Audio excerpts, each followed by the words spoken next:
বিহারের বক্সার জেলায় অবস্থিত রাজরাজেশ্বরী ত্রিপুরা সুন্দরী মন্দির, যেটি মূলত তন্ত্র সাধনার জন্যই বিখ্যাত।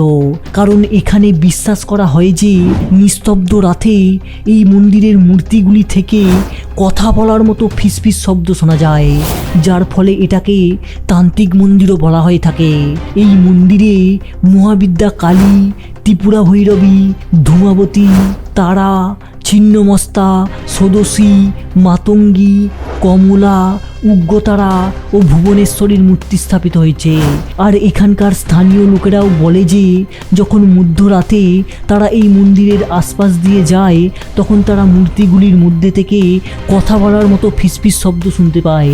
এমনকি বিজ্ঞানীরাও এই রহস্য উন্মোচন করতে পারেনি।